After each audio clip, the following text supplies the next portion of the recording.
massive protests in New York City tonight as thousands of workers march against vaccine mandates. The Ingraham angle sent a camera down there. We're going to have footage for you. Plus, Biden putters around a Scottish climate conference and a cultural backlash takes flight. Raymond Arroyo explains it in Seen and Unseen. But first, a commonwealth of insight.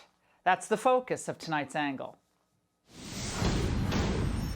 Few early on gave him much of a chance, but clean-cut family man and American success story Glenn Youngkin, a Republican, decided to go all in the Virginia governor's race. He traveled the entire Commonwealth, connecting beyond the base to first-time voters and those who had voted Democrat last time around, who are now having some buyer's remorse. Now, we're waiting on him to speak any moment in Leesburg, Virginia, and we'll bring you any breaking news as it happens. But here he was earlier tonight in Virginia Beach.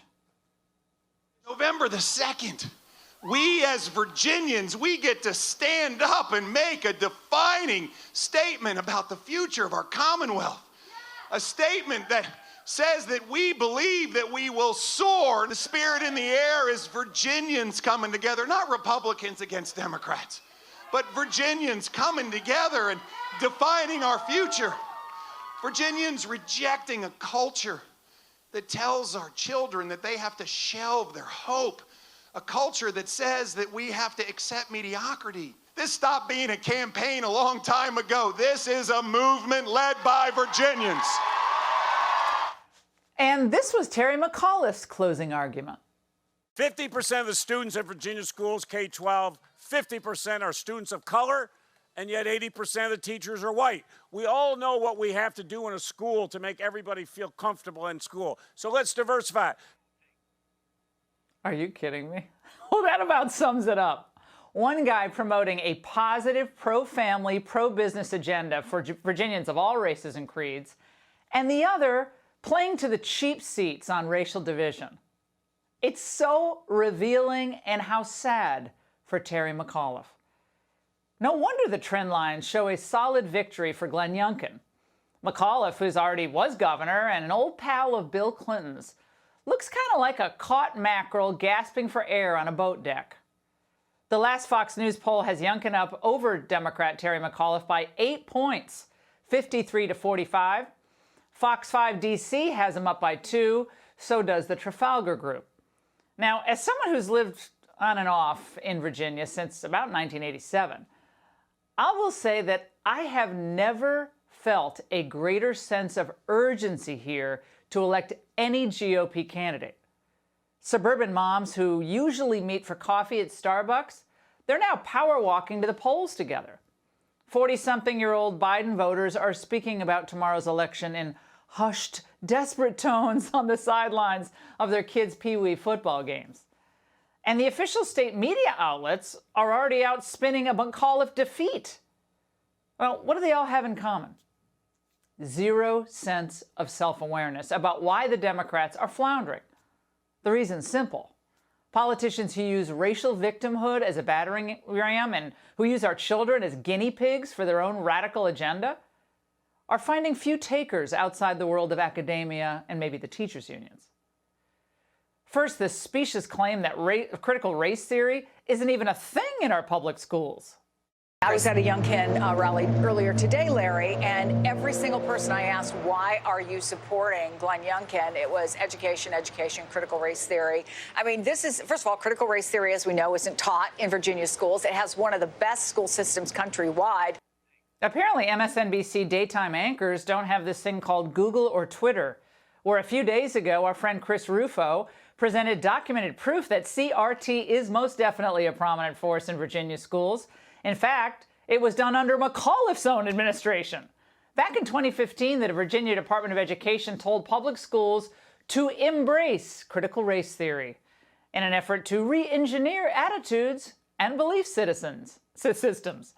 And by the way, that's not all. In 2019, the state superintendent circulated a memo to school districts that explicitly championed CRT as an important analytic tool in the field of education. Now, as we speak, the Virginia Education Department promotes CRT on its website. One page extols the virtues of anti-racism in education, stating anti-racism requires acknowledging that racist beliefs and structures are pervasive in education, and then actively doing work to tear down those beliefs and structures. And even someone who should know a heck of a lot better, like UVA professor Larry Sabato, mischaracterizes the views of Virginia parents who've led the revolt against McAuliffe and the whole anti-racism curriculum. The operative word is not critical, and it's not theory. It's race. There's a lot of, we can call it white backlash, white resistance, whatever you want to call it. It has to do with race. It's this generalized attitude that whites are being put upon, and we've got to do something about it, we being white voters. Wait, a generalized attitude? What? Has he not been watching Loudoun County? Rapes covered up, a victim's father thrown to the ground, and my personal favorite, the diversity and equity fraudsters trying to end advanced courses for gifted and talented students. Now, these are very specific and legitimate concerns parents have about the issues that directly affect the lives of their children. And as far as this being a white thing, since when is quality education a white thing, Larry? One of the most outspoken voices against the far-left agenda would beg to differ. I fit into the intersectional world. I'm a Muslim, I'm an immigrant, I'm a mom of color, I am a single mom, but yet I deny all of these, privileges in the new paradigm of the oppression matrix because we're all human beings. And that's what we need to teach our children. You get it? Officially a white thing, right? Well, instead of being stuck on the defensive, Glenn Youngkin has smartly focused his campaign on bread and butter issues, the issues that transcend party affiliation. Now, most parents want the schools they fund to work for them, and of course for their children, not against them. Democrats misread the results of the 2020 presidential election. It's obvious tonight. Bernie Sanders did not win the Democrat nomination. Joe Biden did. Biden essentially had a mandate to end COVID. That's about it. His far-left base wanted much more, however, and he was too weak to resist them, as we told you he would be. And so was McAuliffe, who mistakenly thought he could glide to victory on anti-Trump fumes in January 6th. And this is a recipe for failure not only in politics, but in the media as well. January 6th is their drug of choice, and every day is an overdose. This is so encapsulates the whole problem. Everyone with a scrap of honor in them was scared bleepless of getting fired and replaced by a real coup planner, plotter, carry-outer. The Washington, D.C. Intelligence Fusion Center actually suggested to area hospitals that they stock up their blood banks. We actually permitted an insurrection that would have taken down our democracy. Why isn't Merrick Garland screaming about this every single day? Why isn't the president screaming about this every single day? There's nothing right now to keep Josh Hawley from, taking the chains off the back door and letting people sneak in like a high school shooter. I mean, this is so pathetic. It's so backward looking. And no one is listening to them. Probably got more people watching just then than they did during the day. Now, the Democrat Party under Biden has gone so far left, it's left America, and even managed to turn off very blue elements in very blue Northern Virginia. Think about it. So much of the success of the Democrat Party in the past 4 years was in the suburban female vote. As usual, Democrats took them for granted, including Terry McAuliffe.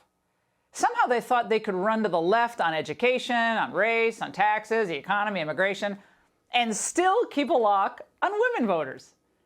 Tomorrow will show you they were very wrong. The one group the Democrats could not afford to alienate, they have succeeded in alienating.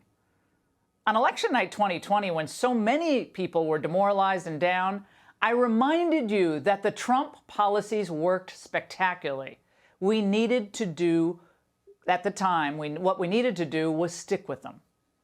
I think when we look at Florida and focusing on the GOP for a moment, Martha and Brett, the coalition that the Republicans have been able to put together in that state is really something that they should try to replicate as much as possible going forward. The other story, which I think you're seeing playing out in state after state tonight, is that Trump brought more people into the party and then expanded the base from those blue-collar workers on out. Yes, Ron DeSantis is governing on that same populist agenda that was so successful before COVID hit during the Trump years. It's a model for the rest of the nation, and Glenn Youngkin is smart enough to see this. Just like he had to campaign in every county in Virginia, Republicans in 2024 will have to fight in every state. Yes, that means a 50-state strategy. The polling is showing us that America has already had enough. 71% say the country's on the wrong track. That's horrible for Biden. His RCP average for job approval is just 43%. And Republicans are holding an 18-point lead over Democrats on fixing the economy in the latest NBC News poll. In other words, America now sees that if we go woke, we're going to go broke. Today, only 35% say the economy is doing well. 65% say it's doing poorly. So the lessons from Virginia and Florida are clear. Trump showed us that pragmatic, populist, pro-American worker policies in education, the economy, and immigration work incredibly well. And these populist policies work everywhere they're tried. But the Democrat socialist approach fails everywhere it is tried. Heck, it's been crashing and burning in urban America for decades. Without safety, without decent schools, with soaring inflation, what do our citizens have to look forward to? A hellscape, I guess. And all these efforts to stir up racial tensions, it's just not working. Yeah, people are sick of it, all right, but it's also wicked and it's evil. It's evil when the Lincoln Project does it. It's evil when political analysts do it. It's evil when Biden does it, and when Stacey Abrams tries it, and when McAuliffe does it, as he did late today. Biden's 10 months in office remind us in stark and painful terms of Democrats' failure across the board. This failure continued today in Scotland, where climate control freaks who only fly private lectured the rest of the world about sacrificing their standard of living. Of course, Biden falls right in line, leaving us essentially unrepresented across the Atlantic. When they wake Biden up to tell him his friend Terry is flaming out in the Commonwealth, will he understand the significance of it all? Will he question his decision to cave to the far left at every turn? I wouldn't count on it. But you will. And that's the angle. Hey, Sean Hannity here. Hey, click here to subscribe to Fox News YouTube page and catch our hottest interviews and most compelling analysis. You will not get it anywhere else.